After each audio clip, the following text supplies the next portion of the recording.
في القلب مشاعر أخفيها قد أشرقت الشمس عليها عن خطط لم أعبأ فيها ستكون بأيامي فرقا فحياتي قبل الحلقات تيه بضياع. Assalamualaikum warahmatullahi wabarakatuh.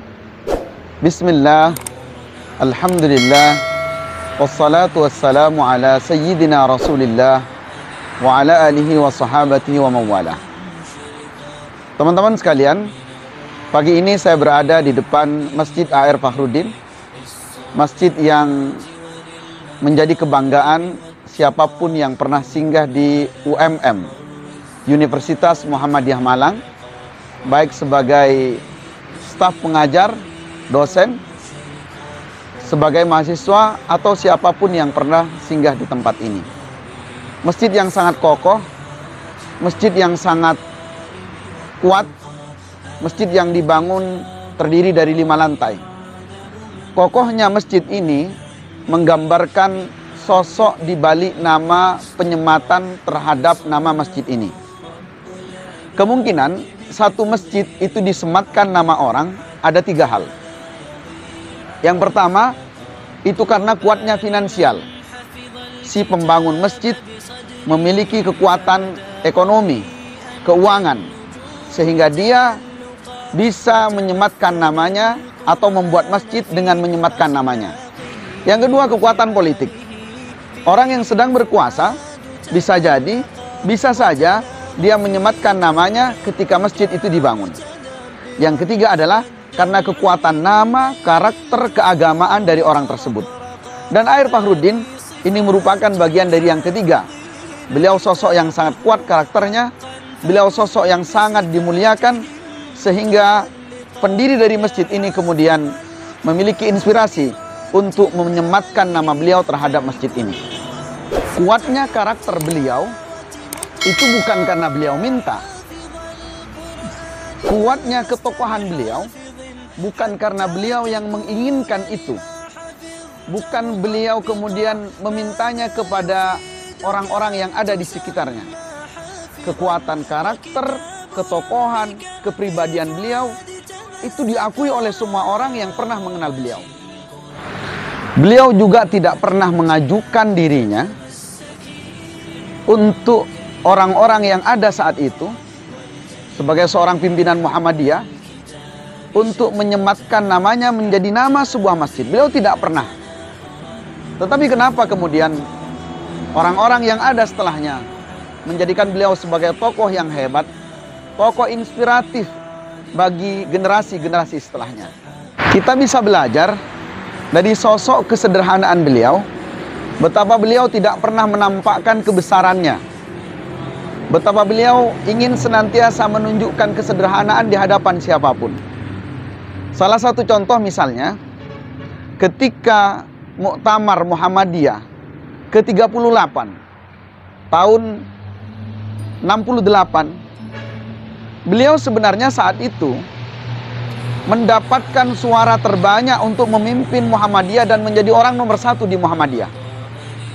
Tetapi karena jiwanya yang luas, pemahamannya yang sangat kuat, karena merasa bahwa dirinya belum pantas untuk saat itu, maka kemudian beliau tidak mau menjadi ketua saat itu dan menyerahkannya kepada Kiai Fakih. Ternyata apa yang terjadi? Yang terjadi setelahnya, tidak lama setelah itu, hanya berjalan beberapa hari, ada yang mengatakan 1 minggu, hanya berjalan beberapa minggu setelah itu, kemudian Kiai Uki wafat, dan beliau kemudian yang diputuskan oleh pengurus Muhammadiyah untuk tetap memimpin Muhammadiyah. Beliau memimpin Muhammadiyah kurang lebih 1/4 abad. Hampir 1/4 abad beliau memimpin Muhammadiyah. Itu menunjukkan bahwa di Muhammadiyah beliau adalah tokoh yang sangat luar biasa. Teman-teman sekalian, ini satu di antara yang menjadikan nama beliau besar, bukan karena beliau minta, bukan karena beliau inginkan, tetapi karena orang yang menyebutnya beliau orang yang sangat besar, orang yang berjiwa besar. Kita juga bisa belajar, misalnya dari kisah-kisah kehidupan beliau, beliau pernah ditawari oleh Presiden Soeharto saat itu untuk menjadi Menteri Agama. Tetapi kemudian beliau menolaknya. Beliau menolak dengan halus, beliau menolak dengan santun. Di sisi yang lain, di kehidupan keluarganya misalnya, ada sisi ekonomi yang disorot dari beliau. Beliau ini tidak memiliki kendaraan pribadi, mobil yang seperti kebanyakan orang-orang. Bisa dibayangkan, seorang pimpinan Muhammadiyah, seorang tokoh, seorang yang namanya saat itu benar-benar berada di puncak, tapi tidak memiliki kendaraan pribadi, tidak memiliki supir pribadi. Bahkan di rumah beliau itu, yang rumah ini sebenarnya saat itu disebutkan sebagai warisan dari Kementerian Agama Daerah Istimewa Yogyakarta. Itu ada garasinya, tapi tidak ada mobilnya. Ternyata kendaraan beliau satu-satunya yang kemudian menjadi simbol identik daripada sosok pribadi sederhana, yaitu ketika beliau mengendarai sepeda Yamaha butut yang saat itu diberikan oleh salah seorang pengusaha bernama Prawira Yuwono. Beliau memakai sepeda itu, bahkan sepeda itu dipakai kemanapun beliau berkegiatan. Sehingga sebagian saksi hidup yang menceritakan sepeda Yamaha butut itu kadang-kadang olinya tercecer di jalan. Bagian-bagian dari sepeda itu terlihat tidak normal, tapi tetap beliau bertahan dengan kesederhanaan seperti itu. Sempat ada tawaran dari seorang pimpinan Astra Motor datang ke rumah beliau, melihat sosok beliau yang seperti itu, kagum dengan pribadinya, tetapi dengan keadaan yang seperti itu, pimpinan Astra Motor menawarkan kepadanya untuk memberikan mobil, tapi beliau juga menolaknya dengan halus. Teman-teman sekalian, karenanya kita belajar dari beliau bahwa untuk menjadi orang hebat, untuk menjadi orang yang dikagumi di masa-masa setelahnya, untuk menjadi orang yang besar, tidak perlu kemudian menunjukkan bahwa dirinya adalah orang yang besar, tidak perlu meminta orang lain, tidak perlu kemudian mendekati pejabat-pejabat, mendekati orang-orang yang sedang berkuasa untuk meminta jabatan. Dan itu merupakan bagian dari sesuatu yang dipandang sebagai yang negatif di dalam agama, sebagai sesuatu yang tercela di dalam agama. Ketika seseorang mendekati penguasa, menginginkan jabatan. Beliau dekat dengan Presiden Soeharto. Beliau ditawari Menteri Agama, tapi beliau menolaknya. Beliau mampu saat itu untuk hidup dengan mewah, bahkan dengan usahanya, bahkan dengan ketokohannya, bahkan dengan tawaran-tawaran yang ada. Tetapi beliau tetap memilih hidup sederhana. Beliau sangat mampu untuk menunjukkan bahwa beliau adalah orang yang memiliki kehidupan yang mewah. Sebagai seorang pimpinan, sebagai orang yang memiliki bawahan yang sangat banyak.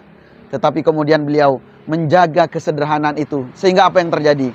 Nama beliau harum setelahnya dan menjadi inspirasi, menjadi ide-ide cemerlang bagi orang-orang yang hidup setelahnya.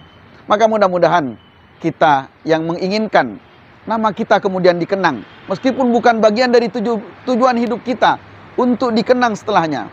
Tetapi jika ingin nama kita menjadi besar, maka kita jadilah orang yang bermanfaat untuk orang lain. Khairun nas anfa'uhum linnas. Sebaik-baik manusia adalah yang bermanfaat untuk orang lain. Tidak kemudian menunjukkan siapa dirinya, tidak kemudian menginginkan namanya disebut-sebut, tetapi dia tetap menunjukkan kesederhanaan seraya memberikan manfaat untuk orang lain. Mudah-mudahan bermanfaat. Sekian, Assalamualaikum warahmatullahi wabarakatuh.